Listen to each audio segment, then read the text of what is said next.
Mga kababayan, huwag nyo nang hanapin ang mga pulis sa presinto sapagkat kami ay nasa inyo ng mga telepono. Dial 911, darating kami sa loob ng 5 minuto.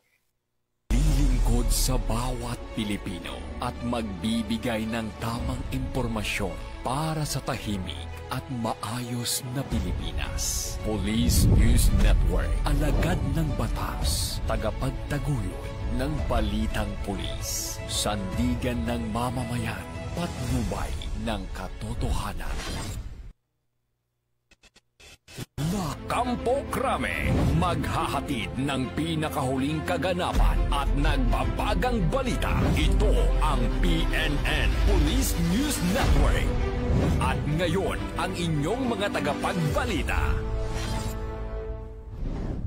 Magandang hapon, Bagong Pilipinas. Kami ang inyong alagad ng batas, tagataguyod ng balitang pulis. Patrolwoman Meritoni Veva mula sa Southern Police District. At ngayong hapon, makakasama po nating bilang guest co-host si Seaman First Class Jomel Andes mula sa Philippine Navy. Magandang hapon sa iyo, sir. Magandang hapon po, ma'am. Maraming salamat po sa Philippine National Police sa pagkakataong maging bahagi ng inyong programa. Kami po ay maghahatid sa inyo ng tamang balita, kwento ng pulis at serbisyo para sa mamamayan, at ito ang PNP News Online. Ang pangunahing balita ng Police News Network, alagad ng batas, tagataguyod ng balitang pulis.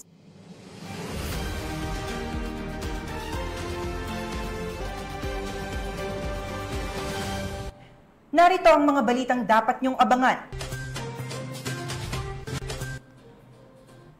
6 na individual na sangkot sa iligal na droga, kalaboso sa lalawigan ng Sulu.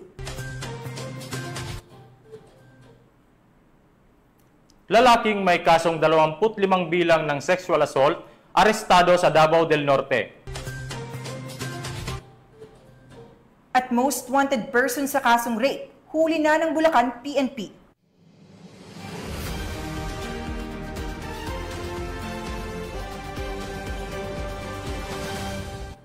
Narito ang mga balitang hatid ng ating PNN correspondents mula sa iba't ibang panig ng bansa.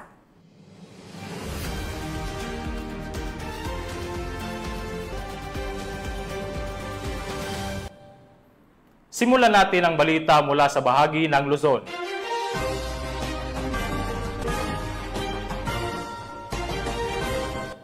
Hindi na nakapagtago pa sa kanyang krimen ang isang lalaki na kabilang sa talaan ng mga most wanted person matapos itong maaresto ng mga tauhan ng Bulacan PNP dahil sa kasong rape. Ang pagkakaaresto ay bahagi ng pinaigting na kampanya ng pulisya sa paghahanap ng mga wanted sa karasang may kaugnayan sa kababaihan at kabataan. Ang report mula kay Patrolwoman Mildred Tawagon. Ng San Miguel Municipal Police Station ang isa sa mga itinuturing na top 4 municipal most wanted person sa isinagawang operasyon ng mga tauhan ng San Miguel Municipal Police Station bilang lead unit, katuwang ang Provincial Intelligence Unit at 2nd Provincial Mobile Force Company sa Sitio Sampalucan, Barangay Buliran, San Miguel, Bulacan. Kinilala ni Police Lieutenant Colonel Joey Louis B. Bilaro, hepe ng San Miguel Municipal Police Station, ang sospek na si alias July, 35 anyos, walang asawa, isang construction worker at residente ng nasabing barangay. Nadakip ang akusado sa bisa ng warrant of arrest na inilabas ni Honorable Judge Olivio V. Escobia Samar, presiding judge ng Regional Trial Court Branch 79, Malolos City, para sa kasong rape na walang inirekomendang piyansa. Kasalukuyan nang nasa kustudiya ng San Miguel MPS Custodial Facility ang akusado para sa kaukulang dokumentasyon at tamang disposisyon. Ang pagkakaaresto sa akusado ay patunay ng patuloy na dedikasyon ng Bulacan PNP sa ilalim ng pamumuno ni Police Colonel Angel L. Garciliano, Acting Provincial Director ng Bulacan Police Provincial Office, sa pagsugpo sa kriminalidad at pagpapanatili ng kaayusan sa lalawigan sa pamamagitan ng matibay na koordinasyon ng mga unit ng kapulisan at suporta ng komunidad na nanatiling matatag ang layunin ng pulisya na tiyakin ang kaligtasan at katahimikan ng bawat Bulakenyo. Mula dito sa Bulacan Police Provincial Office, ako ang inyong PNN correspondent, Patrolwoman Mildred A. Tawagon, alagad ng batas, tagataguyod ng balitang pulis. Maraming salamat, Patrolwoman Tawagon. Sa halip na bumuo ng masayang kinabukasan, isang 21 anyos na mister ang nahaharap ngayon sa masalimuot na kinabukasan sa kulungan. Matapos itong mahuli ng mga otoridad sa Paway, Ilocos Norte dahil sa paglabag sa Republic Act 9165 o ang Comprehensive Dangerous Drugs Act of 2002. Police Corporal J.R. Del Mendo sa report. Kawala sa mga otoridad ng isang 21 anyos na mister na isa ring street-level individual dahil sa paglabag sa Republic Act 9165 o Comprehensive Dangerous Drugs Act of 2002 sa Barangay Paratong, Paway, Ilocos Norte. Una rito, kasalukuyan noong nagsasagawa ng mobile patrol ang mga miyembro ng Paway Municipal Police Station sa nasabing lugar nang matsyempuhan ng nasabing suspect lula ng isang motorsiklo at mabilis ang pagpapatakbo mula sa timbog na direksyon. Ayon sa report, nang makita umano ng suspect ang mga pulis ay dito na agad umiwas ang suspect. Kasunod nito, ang kahina-hinalang pagtapon nito ng isang sunglasses case. Ang nasabing pangyayari ay nakita ng mga nagpapatrolyang pulis at nang kumpirmahin ang laman ng sunglasses case ay tumambad sa kanila ang dalawang plastic sachet ng hininalang shabu dahilan upang habulin ng mga otoridad ang suspect. Tinangka pa umano ng suspect na tumakas sa pamamagitan ng pagtalon sa madamong bahagi ng lugar pero matagumpay pa rin itong nahuli ng mga pulis. Maliban sa hininalang shabu ay narecover din mula sa suspect ang isang ziplock na naglalaman ng hininalang marijuana na may timbang na 10 gramo, 15 piraso ng open plastic sachets, ang nasabing sunglasses case at isang motorsiklo. Ang inventory at marking sa mga ebidensya ay sinagawa sa mismong pinangyarihan ng insidente sa presensya ng suspect at ng mga mandatory witnesses. Mula dito sa Ilocos Region, ako ang inyong PNN correspondent, Police Corporal J.R. Del Mendo, alagad ng batas, tagataguyod ng Balitang Pulis. Maraming salamat, Police Corporal Del Mendo. Kalaboso ang isang lalaki nang arestuhin ito ng mga operatiba ng Pasig PNP dahil sa patong-patong nitong kaso. Narito ang detalye ng report mula kay Patrolwoman Mika May Bahiwag. Arestado ang isang lalaki ng mga tauhan ng Pasig City Police Station bandang 5:45 ng hapon sa kahabaan ng Tambakan 2 Tuason Compound, Barangay San Miguel, Pasig City nitong ika-2 ng Hulyo, taong kasalukuyan. Kinilala ang suspect na si alias Marshall, 49 anyos at residente din sa nasabing lugar kung saan ito naaresto. Ayon sa ulat, nagsasagawa ng detective patrolling at anti-criminality operation ang mga tauhan ng nasabing istasyon nang maaktuhan ang isang grupo na naglalaro ng Cara-E Cruz na nag-ugat sa pagkakaaresto ng suspect. Samantalang ang kanyang mga kasamahan ay nakatakas. Na-recover mula sa suspect ang isang pirasong heat-sealed transparent plastic sachet na pinaghihinala ang shabu na may tinatayang timbang na 0.05 gramo, isang improvised na pen gun na may ukit na A1 sa frame at barrel, isang live ammunition ng 9mm caliber na may ukit na A2, 2 piraso ng 100 piso at 3 pirasong pisong barya na ginamit bilang flipper. Ang suspect at ang mga nakumpiskang ebidensya ay dinala sa EPD Forensic Unit para sa drug test, laboratory at ballistic examination at pagkatapos ay dinala sa Rizal Medical Center para sa medical examination. Siya ay mahaharap sa kasong paglabag sa PD 1602, Section 11, Article 2 ng Republic Act 9165 o ang Comprehensive Dangerous Drugs Act of 2002 at Republic Act 10591 o ang Comprehensive Firearms and Ammunition Regulation Act. Mula dito sa Camp Bagong Diwa, Bikutan, Taguig City, ako ang inyong PNN correspondent, Patrolwoman Mika May Bahiwag, alagad ng batas, tagataguyod ng Balitang Pulis. Maraming salamat, Patrolwoman Bahiwag. Tunghayan naman natin ang mga balita mula sa Visayas.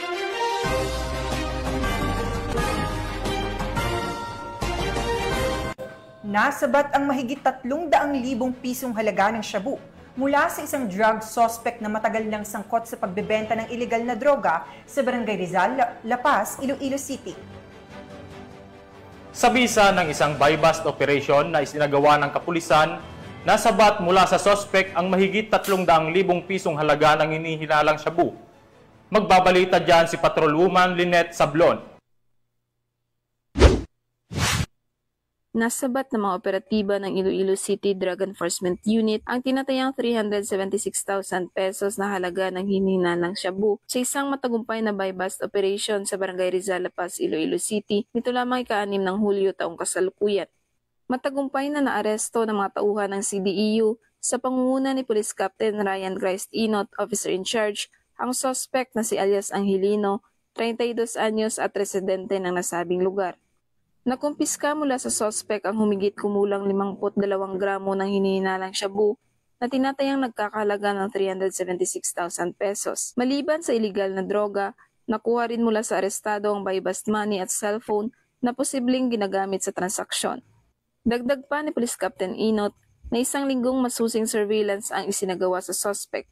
Ang matagumpay na operasyon ay resulta ng ulat at pagkikipagtulungan ng mga opisyal ng barangay sa kapulisan. Inilantad sa investigasyon na matagal nang sangkot ang suspect sa pagbibenta ng iligal na droga sa lugar. Kasalukuyang nakadetain ang suspect sa impilan ng pulisya para sa dokumentasyon at nakatakdang sampahan ng kasong paglabag sa Republic Act 9165 o ang Comprehensive Dangerous Drugs Act of 2002. Ang pagkakahuli kay alias Angelino ay isa sa mga anti-drug operations sa lungsod na matagumpay na naisagawa ng mga kapulisan ng Iloilo City. Ayon sa CDEU, patuloy ang kanilang koordinasyon sa iba't ibang barangay upang matiyak ang kaligtasan ng mga mamamayan laban sa banta ng kriminalidad at kalakalan ng ipinagbabawal na droga.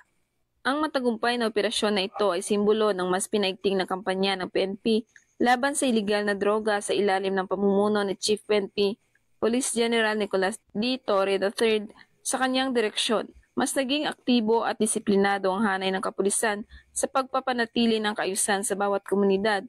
Dahil sa bagong Pilipinas, ang gusto ng pulis, ligtas ka. Mula dito sa Police Regional Office 6, ako ang inyong Police News Network Correspondent, Patrolwoman Jolibel Alvior, alagad ng batas, tagataguyod ng balitang pulis. Maraming salamat, Patrolwoman Sablon.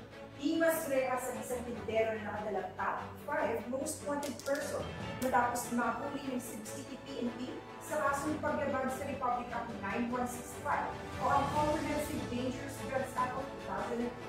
Ngayon ang report ni Patrolwoman Judith Nicanor. Sinulungan ang bagsak ng isang vendor na top 5 most wanted person sa kasong paglabag sa Republic Act 9165 o Comprehensive Dangerous Drugs Act of 2002 matapos maaresto ng mga kapulisan ng Cebu City sa Sitio Ermita, proper Barangay Ermita, Cebu City nito lamang nakaraan. Kinilala ni Police Major Tom Ed Lacabat Taghoy II, Station Commander ng Police Station 5, Cebu City Police Office, ang vendor na suspect na si Roger, 52 anyos na residente ng nabanggit na lugar. Ayon sa ulat ng pulisya, bandang alas 10:03 ng umaga nang maaresto ang suspect sa bisa ng warrant of arrest para sa kasong paglabag sa Section 7, Article 2 ng Republic Act 9165 o Comprehensive Dangerous Drugs Act of 2002 na inisyu ni Presiding Judge Pamela Altar Baring, Regional Trial Court, Branch 21, 7th Judicial Region, Cebu City. Samantala, kasalukuyang nasa kustodiya ng Police Station 5 ang suspect para sa dokumentasyon at tamang disposisyon. Ang kapulisan ng Cebu City ay patuloy sa pagpapatupad ng kanilang sinumpaang tungkulin kontra anumang uri ng kriminalidad upang magkaroon ng maunlad na bansa para sa sambayan ng Pilipino tungo sa isang bagong Pilipinas. Mula dito sa Cebu City, ako ang PNN Correspondent, Patrolwoman Judith Nicanor, alagad ng batas, tagataguyod ng balitang pulis. Maraming salamat, Patrolwoman Nicanor. Narito naman ang mga balita mula sa bahagi ng Mindanao.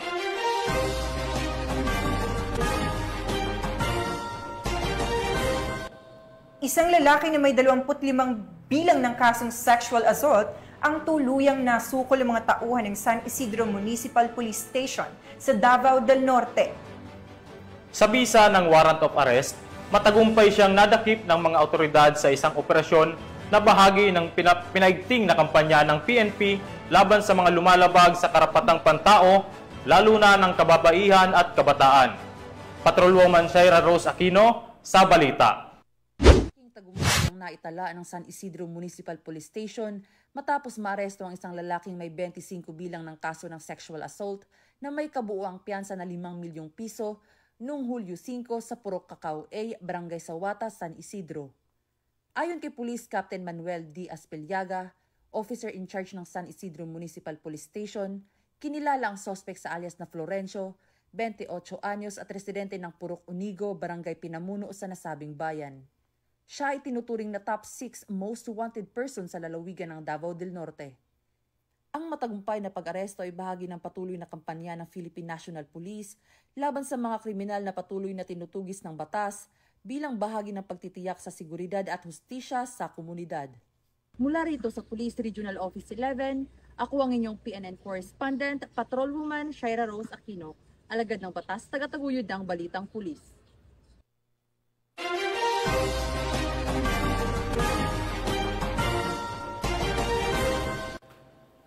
Nagwakas ang kalayaan ng 6 na individual matapos maaresto sa matagumpay na anti-illegal drug operation ng mga tauhan ng Philippine National Police at Philippine Drug Enforcement Agency sa lalawigan ng Sulu.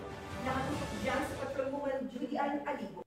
Tagumpay na ginagawa ng PNP PDEA ang isang buy-bust operation na nagresulta sa pagkakakumpiska ng 136,000 pesos halaga ng hinihinalang shabu at naaresto ang 6 na individual sa Barangay Bato-Bato, Indanan, Sulu nitong ika-4 ng Hulyo taong kasalukuyan.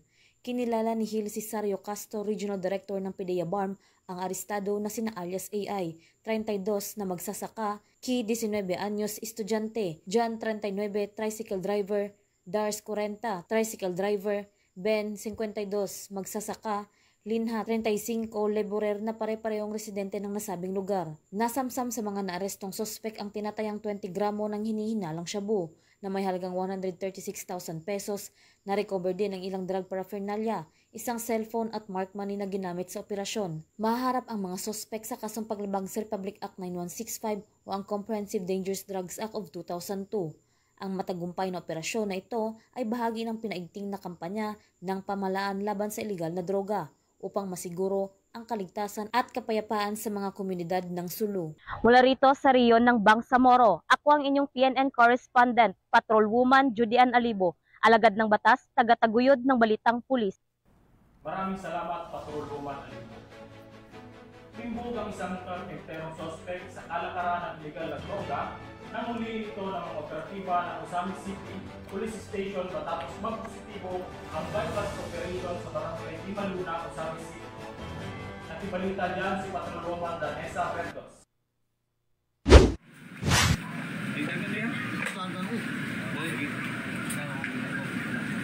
Tiklo ang 2 individual sa ikinasang bypass operation ng mga operatiba ng Ozamis City PNP sa barangay Dunya Consuela, Ozamis City, Misamis Occidental. Kinilala ni Police Lieutenant Colonel Harvey Abellanosa, officer in charge ng Ozamis City Police Station, ng mga suspect na si alias E-Boy at alias Mark, mga lalaki at mga residente ng nasabing lugar.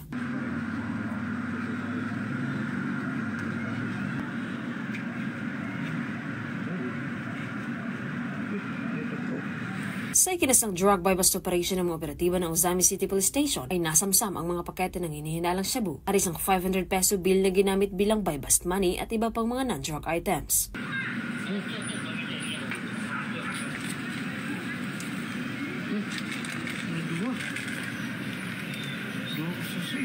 Naharap ang mga suspect sa kasong paglabag sa RA 9165 o Comprehensive Dangerous Drugs Act of 2002.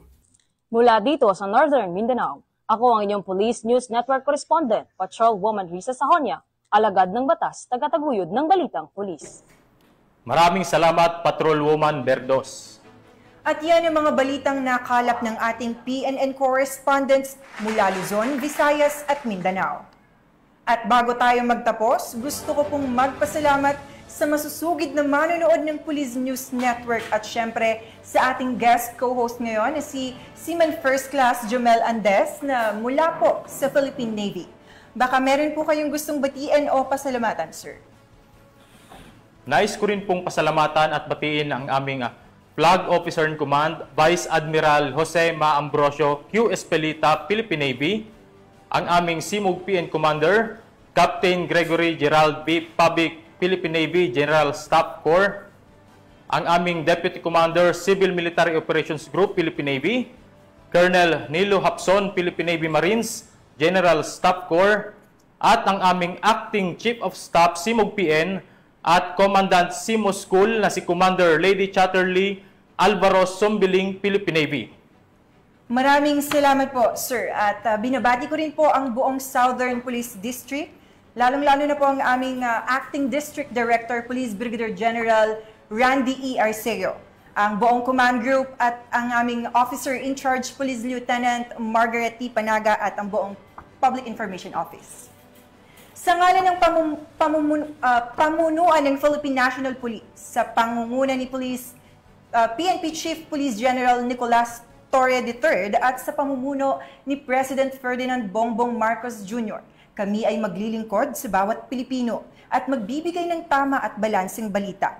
Huwag niyo nang hanapin ang mga pulis sa mga presinto sapagkat kami ay nasa inyo ng mga telepono. Dial 911, darating kami sa loob ng 5 minuto.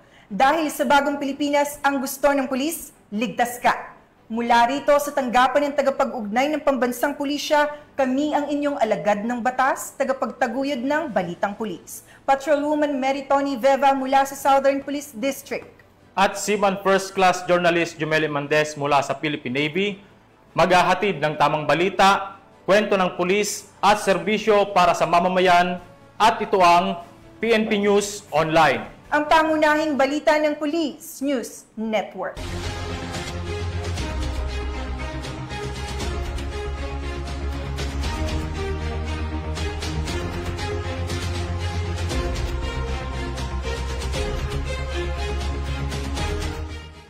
Police News Network, alagad ng batas, tagapagtaguyod ng balitang pulis.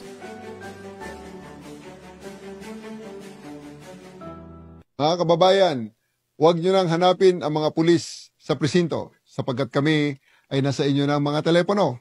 Dial 911, darating kami sa loob ng 5 minuto.